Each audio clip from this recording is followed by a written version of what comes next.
मैं एक पाकिस्तानी स्नाइपर। कहानी की तरफ जाने से पहले आपसे गुजारिश है कि चैनल को सब्सक्राइब कीजिए और वीडियो को लाइक कीजिए। आइए कहानी की तरफ चलते हैं। जो लोग पहाड़ी इलाके में रह चुके हैं उन्हें मालूम होगा कि बुलंदी का सफर सीधी लाइन में तय नहीं किया जा सकता। आदमी को जिग-जैग में चलकर ऊपर चढ़ना पड़ता है। इस तरह गिरने का खतरा भी कम हो जाता है और इंसान को चलने में भी आसानी रहती है। आधे पौन घंटे में मैं पहाड़ की बुलंदी पर पहुंच चुका था।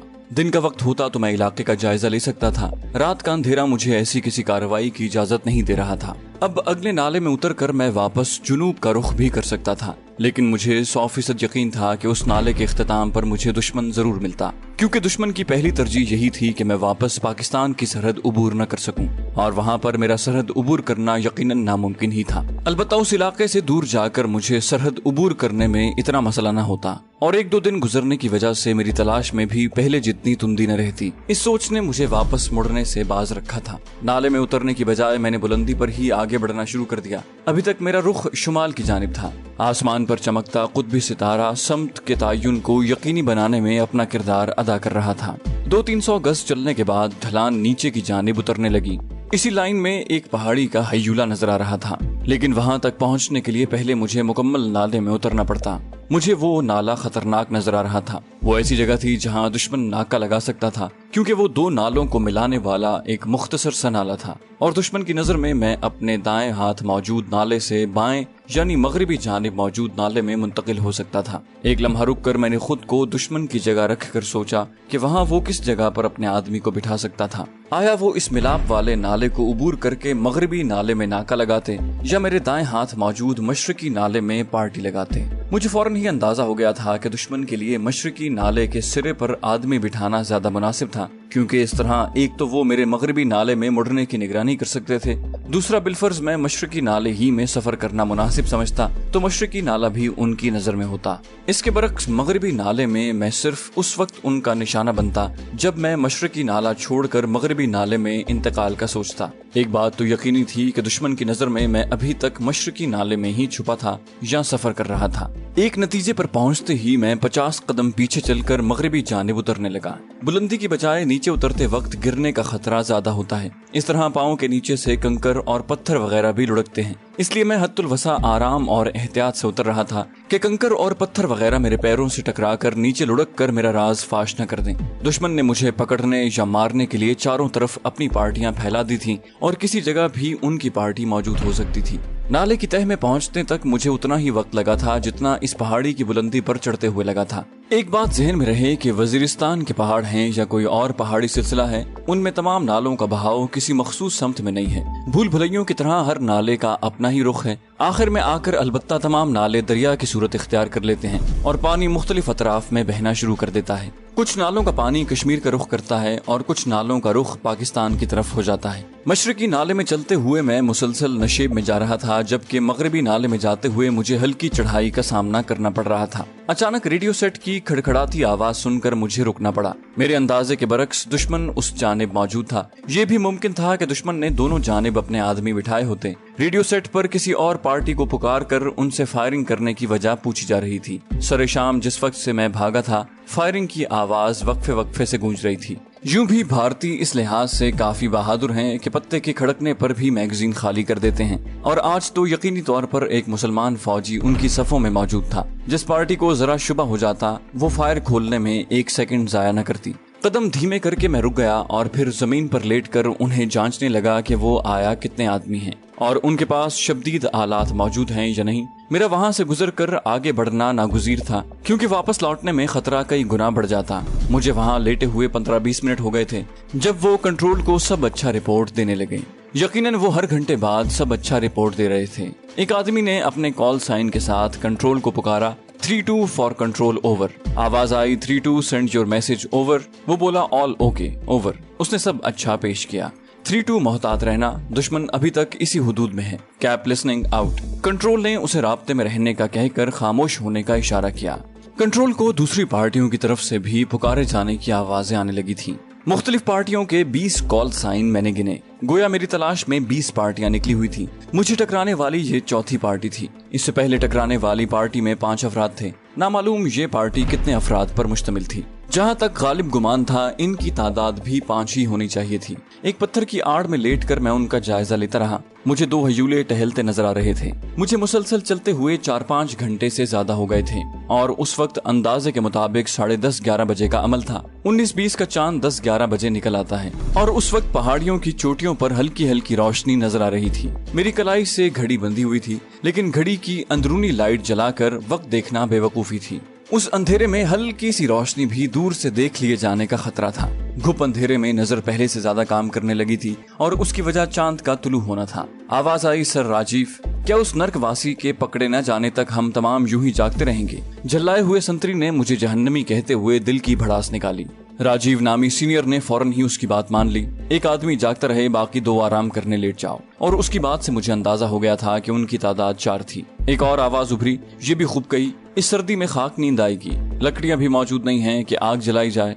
दूसरा बोला, सर राजीव, एक मशवरा है। ये उसी की आवाज थी जिसने मुझे कोसा था। राजीव ने मजाही अंदाज में कहा, बोलिए महाराज। उसने मशवरा देते हुए कहा, सर मैं और रंजीत वापस पोस्ट पर चले जाते हैं, 2-3 कंबल भी ले आएंगे और हलवा चाय का बंदोबस्त भी कर लेंगे। यूं भी अब पूरी रात यहीं गुजारनी पड़ेगी। उनका सीनियर राजीव नीम रजामंद था, यार कोई गड़बड़ ना हो जाए। वो बोला, क्या गड़बड़ हो सकती है सर? नाला उबूर करके यहाँ थोड़े ही फासले पर एक और पार्टी लगी हुई है और उस बेगैरत के पास भी कोई हथियार मौजूद नहीं है। मेरी वजह से वो हार हो रहे थे, इसलिए मुझे कोसना तो बनता था। राजीव ने रजामंद होने में देर नहीं लगाई थी। बोला, फिर ऐसा है, रंजीत और प्रेमचंद चले जाएंगे, तुम यहीं रहो मेरे साथ। यकीनन उस सर्दी में गर्म कंबल और चाय हलवे का मिलना एक नेमत ही तो थी। वो खुश होते हुए अपने साथियों को बोला, ठीक है सर, रंजीत और प्रेमचंद तुम दोनों रवाना हो जाओ। प्रेमचंद की आवाज आई, चले रंजीत भाई। वो लहजे से नौजवान लग रहा था। रंजीत ने कहा, चलो, और 2 हयूले मगरिब की जानिब बढ़ गए। चांद के बुलंद होने के साथ मंजर पहले से साफ नजर आ रहे थे। मैं प्रेमचंद और रंजीत के दूर जाने का इंतजार करने लगा। उनके हयूले मगरिबी जानिब होते हुए नजर आए और उसी तरफ उनकी पोस्ट ने मौजूद होना था। मैंने अंदाजन आधा घंटा मजीद इंतजार किया और फिर हमले के लिए तैयार होकर पत्थर की आड़ से बाहर आकर बंदर चाल चलता उनके करीब होने लगा। उनका सीनियर राजीव एक पत्थर से टेक लगाकर बैठा हुआ था, जबकि संतरी खड़े होकर नाला मोड़ की जानिब मुतवज्जे था। अपने दोनों साथियों के जाने के बाद वो चंद मिनट तो गपशप करते रहे, मगर अब खामोश थे। मेरा रुख राजीव की तरफ था, क्योंकि बेफिक्री से बैठे होने की वजह से वो आसान शिकार साबित हो सकता था। उस तक पहुंचने से पहले अगर कोई आवाज वगैरह पैदा हो जाती तो मैंने सख्त मुश्किल में फंस जाना था। संतरी ने टॉर्च जलाकर नाले मोड़ की जानिब रोशनी फेंकी और सामने के इलाके में नजरी तलाशी लेने लगा। उसका सीनियर पत्थर से टेक लगाकर सोने की नाकाम कोशिश कर रहा था। सर्दी बगैर गर्म बिस्तर के सोने के लिए कहाँ छोड़ती है। अलबत्ता उसने गर्म लिबास पहना हुआ था, इस वजह से कम से कम वो आराम से बैठ सकता था, वरना तो बगैर हरकत किए काम न बनता। एक हाथ से पांव के नीचे आने वाले रोड़ों कंकरों को जांचकर मैं आहिस्तगी से वहां पांव रखता और फिर अगला पांव रखने के लिए जमीन टटोलना शुरू कर देता। चंद कदम का फासला 2 सेकंड में तय किया जा सकता था, मगर वो फासला तय करने में मुझे कई मिनट लग गए थे। मैं राजीव से 2 कदम दूर था जब संतरी फितरी तकाजे से मगलूब होकर चंद कदम मजीद दूर हुआ और खड़े खड़े टैंकी खाली करने लगा। उसके साथ ही वो आहिस्ता आहिस्ता गुनगुना रहा था। उसने मेरा काम और भी आसान कर दिया। मैंने एकदम उठकर राजीव नामी सीनियर पर हल्ला बोल दिया। शायद उसकी चीख की आवाज अपनी पोस्ट तक चली जाती, मगर मैंने सबसे पहले एक हाथ उसके होंठों पर रखकर उसकी चीख का सद्देबाब किया। होंठों पर सख्ती से जमाए हुए दाएं हाथ को मैंने दाएं जानिब खींचा और बायां हाथ उसके सर पर जमाकर मैंने बाएं और नीचे की जानिब जोरदार झटका दिया। ये मखसूस झटका गर्दन तोड़ने का सबसे आसान नुस्खा है। उसने बेख्तियार हाथ पांव झटकना शुरू कर दिए थे। मैंने उसकी गर्दन से हाथ हटाते हुए उसके साथ पड़ी क्लैशनकोफ उठाई और संतरी की तरफ बढ़ गया। वो फारिग होकर पतलून के बटन बंद कर रहा था। उसके साथ साथ वो अपनी भद्दी आवाज में संदेशे आते हैं हमें तड़पाते हैं गुनगुना रहा था। मैंने उसकी तरफ बढ़ते हुए तमाम एहतियात बालाए ताक रख दी। उसने भी मेरे कदमों की आवाज को अपने सीनियर के कदमों की आवाज समझा। गोली चलाने से आवाज दूर जा सकती थी। मैंने क्लैशनकोफ की बैरल की जानिब से पकड़कर उसके बट से गुनगुनाने वाले संतरी के सर की सख्ती का अंदाजा किया। आह की आवाज निकालकर वो लहराता हुआ नीचे गिर गया। एक बार और उसके सर को बट से बजाते हुए मैंने उसे अपने सीनियर के पास भेज दिया ताकि इकट्ठे मिलकर अपनी गफलत का सोग मना सकें। सर की चोट ज्यादा देर तड़पने के लिए नहीं छोड़ती। वो भी चंद बार हाथ पांव झटक कर हमेशा के लिए हर किस्म की हरकत से बेनियाज हो गया था। मैं जल्दी जल्दी उन दोनों की तलाशी लेने लगा। वहाँ 2 झोले भी पड़े हुए थे जिनमें पानी की बोतलें और क्लैशनकोफ की इजाफी मैगजीनें पड़ी हुई थी। एक झोले में 5 फालतू मैगजीन डालकर मैंने अपनी पुश्त पर लटका लिया। राजीव की जेब से सिगरेट और लाइटर भी बरामद हुआ था। सिगरेट की डिब्बी को फेंक कर लाइटर मैंने जेब में डाल लिया था। क्योंकि अभी तक वहाँ बर्फबारी शुरू नहीं हुई थी, इसलिए उन दोनों के पाँव में आम फौजी बूट थे। मेरे अपने पाँव में मौजूद स्पोर्ट्स शूज उनके जूतों से बेहतर थे, इसलिए मैंने उनके जूते उतारने की जरूरत महसूस नहीं की थी। अलबत्ता राजीव के हाथों पर चमड़े के दस्ताने मुझे अपने कपड़े के दस्तानों से बेहतर लगे। अपने दस्ताने जेब में डालकर मैंने उसके दस्ताने निकाल कर पहन लिए। संतरी की जेब से मुझे एक चाकू भी मिल गया था। ऐसी चीजें चूंकि बहुत कारआमद होती हैं, इसलिए मैंने चाकू अपने पास संभाल लिया। इस सारी कार्रवाई में मुझे 10 मिनट से ज्यादा टाइम नहीं लगा था। सबसे आखिर में मैंने रेडियो सेट जेब में डाला और आगे बढ़ गया। रेडियो सेट की आवाज मैंने बिल्कुल ही मध्यम कर दी थी। वो सेट दुश्मन की ट्रांसमिशन सुनने के लिए मेरा मददगार होता। हथियार हाथ में आने के बाद मेरा हौसला बुलंद हो गया था। अब मैं इस काबिल था कि दुश्मन को मुंह तोड़ जवाब दे सकता। क्लैशनकोफ पहले से कॉक थी, लेकिन मैंने दोबारा कॉक करके अपनी तसल्ली जरूर कर ली। एक तरबियत याफ्ता फौजी के पास जब भी हथियार आता है, वो सबसे पहले हथियार के लोड अनलोड होने का जायजा लेता है। एक बार हथियार की मैगजीन उतार कर हथियार को खाली कॉक करके ट्रिगर दबाता है, ताकि ये मालूम हो जाए कि हथियार फायर के काबिल भी है या नहीं। ये सारी कार्रवाई हर तरबियत याफ्ता फौजी का रोजमर्रा होती है, और मैं तो इस लिहाज से खास पुरजा था कि स्नाइपर था। और स्नाइपर हजरात का न सिर्फ हथियारों से लगाव ज्यादा होता है, बल्कि उनका तजुर्बा भी आम फौजियों से कई गुना ज्यादा होता है। मैं क्लैशनकोफ को कंधे से लटकाकर आगे बढ़ गया। मशरकी और मगरिबी नालों को मिलाने वाले नाले के सामने से गुजरते हुए मैंने एक नजर मशरकी नाले में डाली, मगर अंधेरी की वजह से दूसरे किनारे पर कोई हरकत नजर नहीं आ सकती थी। शुमाल की जानिब वो नाला बतदरीज बुलंद हो रहा था। थोड़ा सा आगे जाते ही एक रास्ता भी नजर आ गया जो ऊपर को जा रहा था। रास्ते की मौजूदगी का वाज़े मतलब यही था कि उस तरफ बुलंदी पर इंडिया की कोई पोस्ट मौजूद थी। मैंने नाले ही नाले में आगे बढ़ना मुनासिब समझा था कि रास्ते पर चलना ज्यादा खतरनाक हो सकता था। पहाड़ी नालों में वैसे तो चढ़ाई या उतराई बहुत हमवार और धीमी होती है, लेकिन पहाड़ी के करीब पहुंचने पर ये एकदम खड़ी ढलान में तब्दील हो जाती है। ऊपर जाने वाला रास्ता नाले के बाएं जाने पड़ रहा था, जबकि मैंने नाले के दाएं किनारे को सफर के लिए इख्तियार किया हुआ था। नाला गैर महसूस अंदाज में मशरिक की जानिब मुड़ रहा था। अब कुतबी सितारा मुझे बाएं जानिब चमकता दिखाई देने लगा। नाले की हमवार ढलान मुश्किल ढलान में तब्दील होने लगी थी। बाएं जानिब चूंकि किसी पोस्ट का होना यकीनी था, इस वजह से मैं दोबारा मशरिकी जानिब बुलंद होने लगा। थोड़ा सा ऊपर जाते ही मुझे थोड़े फासले पर एक पोस्ट की रोशनियां नजर आने लगी। गो उस पोस्ट से मेरा फासला इतना ज्यादा नहीं था, मगर मुझ तक पहुंचने के लिए उन्हें दरमियानी नाला उबूर करना पड़ता। तिरछा बुलंद होते हुए मैं आहिस्ता आहिस्ता नाले से दूर हो गया था। ऊंचाई पर पहुंचते ही मैं दूसरी जानिब उतरने लगा। उस तरफ उतराई काफी आसान थी। चांद की रोशनी मेरे सफर को मजीद आसान कर रही थी। अचानक मेरे कानों में तेज फायरिंग की आवाज गूंजी जो मेरे अकब में हो रही थी। मेरा रुख शुमाल मशरिक की जानिब था। रेडियो सेट की आवाज बुलंद करने पर मुझे कंट्रोल की सख्त आवाज सुनाई दे रही थी। यकीनन उन्हें मरने वालों की खबर पहुंच चुकी थी। तुम कहां दफा हो गए हो? ओवर। कंट्रोल के सवाल पर एक सहमी हुई आवाज उभरी जो लाजिमन रंजीत की थी। सर, मुझे और प्रेमचंद को हवालदार राजीव ने चाय लेने भेजा था। ओवर। यकीनन उन्होंने वापसी पर अपने दोनों साथियों को मुर्दा पाकर कंट्रोल तक ये बात पहुंचाई थी, और इस मकसद के लिए उन्हें नाला उबूर करके अपनी दूसरी पार्टी के पास जाना पड़ गया, क्योंकि उनका रेडियो सेट मैं उठा लाया था। कंट्रोल ने पूछा, अंदाजा है दुश्मन का रुख किस समत को होगा? ओवर। रंजीत ने कहा, कोई खास अंदाजा नहीं है सर, अलबत्ता वो अपने साथ क्लैशनकोफ और इजाफी मैगजीनें उठा कर ले गया है। ओवर। कंट्रोल की आवाज आई, अहमक इंसान, तुम लोगों की गलती की वजह से अब वो मुसल्ला हो गया है। बहरहाल इंक्वायरी तो बाद में होती रहेगी। वायरलेस सेट हवालदार सिद्धू को दो। ओवर। जी सर। अगले ही लम्हे एक नई आवाज आई जो लामहला हवालदार सिद्धू की थी। सिद्धू, तुम अपनी पार्टी और इन दोनों के साथ मिलकर राजीव और महेश की लाश को उनकी पोस्ट तक पहुंचा दो। दुश्मन आगे निकल गया है, अब यहाँ पहरा देना बेफायदा ही होगा। ओवर। सिद्धू ने समझ जाने का इंदिया दिया। रॉजर। ठीक है, तुम लोग बताया गया काम करो, और अब ये जहन में रहे कि दुश्मन के पास हथियार मौजूद है। Cap listening out. उसे बताकर कंट्रोल ने दूसरी दो पार्टियों को ये कहकर खबरदार रहने का हुक्म दिया कि मेरा रुख उसी जानिब है। उसके अलावा उसने 3 मुख्तलिफ पार्टियों को किसी रूबिन पोस्ट वाले नाले में पहुंचने का हुक्म दिया। अब रूबिन पोस्ट का इलाका मेरी समझ से बाहर था। मुझे उस नाले में आगे बढ़ना भी मुनासिब न लगा और मैं बाईं तरफ की बुलंदी सर करने लगा। उसके साथ ही मैंने पहाड़ी की चोटी का बगौर जायजा ले लिया था कि कहीं उस पर कोई पोस्ट न बनी हो, मगर मुझे कोई रोशनी वगैरह नजर नहीं आ रही थी। उसके बावजूद जब मैं बुलंदी के करीब पहुंचा तो अपनी रफ्तार आहिस्ता कर ली, लेकिन अंदाजे के मुताबिक वहाँ कोई पोस्ट मौजूद नहीं थी। अगला नाला भी उबूर करके मैं उससे अगली पहाड़ी पर चढ़ गया और इस दौरान मलगजा उजाला फैलने लगा था। मुझे दिन गुजारने के लिए फौरन ही कोई ठिकाना ढूंढना था। पहाड़ी की बुलंदी पर मैं दूर से नजर आ सकता था, इसलिए मैं अगली ढलान पर हो गया। उस जानिब मुझे किसी पोस्ट के आसार नजर नहीं आ रहे थे। अलबत्ता मेरे बाएं यानी मगरिब की जानिब दूर बुलंदी पर रोशनी झलक रही थी। नाले की तह में पहुंचने से पहले ही मुझे एक मुनासिब दरार नजर आ गई और वो ऐसी जगह थी कि दुश्मन मेरे सर पर पहुंचकर ही मुझे ढूंढ पाता। गो मेरे लिए बेहतर तो यही था कि मैं जुनूबी ढलान पर कोई ठिकाना ढूंढ लेता, क्योंकि उस जानिब सूरज की रोशनी मुझे खातिर खा गर्मी पहुंचा सकती थी। उसके बरक्स शुमाल की जानिब पहाड़ी के साए ने मुझे ठंडक में ही मुब्तला रखना था।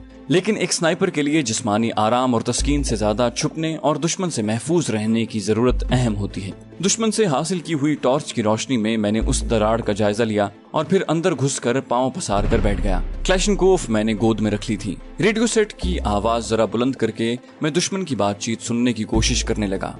पहली वाली फ्रीक्वेंसी पर खामोशी छाई थी। नॉब घुमाकर मैंने जल्द ही नया चैनल ढूंढ लिया था। कंट्रोल पार्टियों को मुख्तलिफ मकामात पर तैनात कर रहा था। वो ज्यादातर जिन मकामात के नाम ले रहा था वो मेरे लिए नए और अनजान थे। मैं सिर्फ फॉरवर्ड 1 और 777 पोस्ट के नाम से वाकिफ था। उसके अलावा वो मुकम्मल इलाका मेरे लिए बिल्कुल नया था। मुझे नहीं मालूम था कि रूबिन पोस्ट कौन सी है, डब्ल्यू नाला किस जगह वाक़ है या ब्रह्मा टॉप किस चोटी का नाम है। मेरे लिए तो इन मकामात का अंदाजा लगाना भी मुश्किल था। आमतौर पर जब कोई स्नाइपर, कमांडो या जासूस वगैरह किसी मिशन के लिए सरहद उबूर करता है तो जिस इलाके में वो जा रहा होता है उसके मुताल्लिक नक्शों के जरिए उसे मुकम्मल तौर पर वाकफियत दिलाई जाती है। लेकिन इस दफा मेरा आना किसी मंसूबे के तहत तो था नहीं, इसीलिए मेरी मुश्किलात इतनी बढ़ गई थी।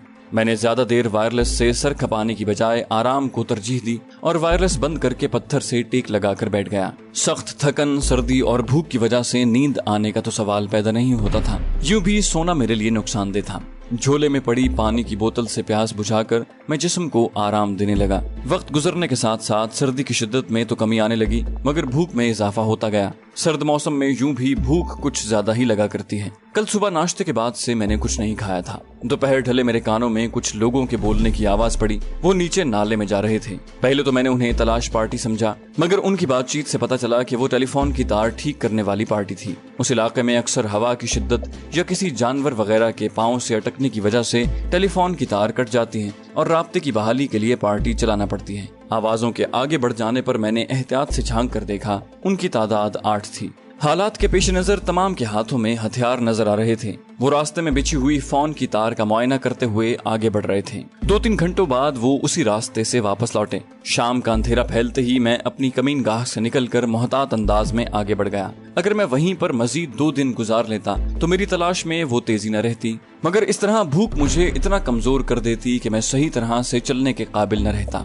वहाँ झाड़ियाँ वगैरह भी मौजूद नहीं थीं कि उनके पत्ते चबाकर मैं पेट में लगी आग पर काबू पाने की कोशिश कर सकता।